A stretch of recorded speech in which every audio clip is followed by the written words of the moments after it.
नमस्कार, मैं हूं आरजू अंसारी और आप देख रहे हैं राष्ट्रीय जगत विजन न्यूज। शिवनाथ एक्सप्रेस में हुए 65 लाख रुपए की बड़ी चोरी का मामला अब सुलझता नजर आ रहा है।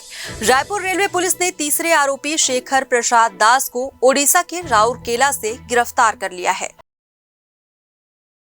शिवनाथ एक्सप्रेस में हुई 65 लाख की बड़ी चोरी करने वाले गैंग का तीसरा सदस्य अब पुलिस की गिरफ्त में है। रायपुर रेलवे पुलिस ने आरोपी शेखर प्रसाद दास को ओडिशा के राउरकेला से गिरफ्तार किया है। पुलिस ने आरोपी के पास से चोरी का पूरा सामान भी बरामद कर लिया है।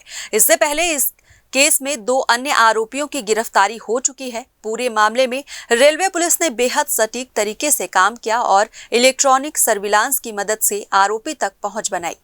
अब पुलिस यह पता लगाने में जुटी है कि इस गिरोह में और कितने लोग शामिल थे और कहीं कोई रेल स्टाफ की मिली भगत भी तो नहीं थी। था कि प्रार्थी हिना पटेल की एफआईआर पे 2 आरोपी पकड़े गए थे जिनका 65 लाख के जवाहरात और गहनों की चोरी हुई थी।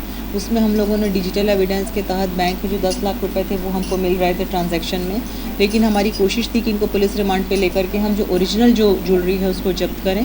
तो हमारी टीम ने श्री एहसन अख्तर और श्री भोलानाथ मिश्रा और आर के बोरजा के नेतृत्व में बहुत मेहनत की और हमारा जो डीएसपी दूसरे हैं जो श्री खाखा, उनकी टीम ने कोलकाता में कैंप किया, एक टीम ने राउरकेला में कैंप किया और आरोपी शेखर को राउरकेला से गिरफ्तार करते हुए ये पूरे जवाहरात उनके पास से जब्त किए गए। कुल कितने आरोपी हैं? अभी हाल फिलहाल 3 आरोपी गिरफ्तार हो चुके हैं। डिजिटल ट्रांजैक्शन हमारा 11 लाख का हमारे पास सीज हो चुका है। साथ में ओरिजिनल जो ये जवाहरात हैं जो ये बेच नहीं पाए थे वो भी हमको मिल गए हैं। एक आरोपी गोलू वो अभी फरार है जो कि आरोपी शेखर का भांजा है। आरोपी शेखर का ज्वेलरी का व्यवसाय है, इनकी अपनी ज्वेलरी शॉप है और हमको आशंका है कि पहले भी ये चोरी का माल खरीदते रहे हैं, ये पहली बार नहीं है और बहुत मुश्किल से ये माल बरामद हुआ है। ये हमको घुमाते रहे, कभी अपने भांजे की तरफ बोलते रहे, भांजा इनकी तरफ बोलता रहा और वो फरार भी हो गया और आखिरकार ये ज्वेलरी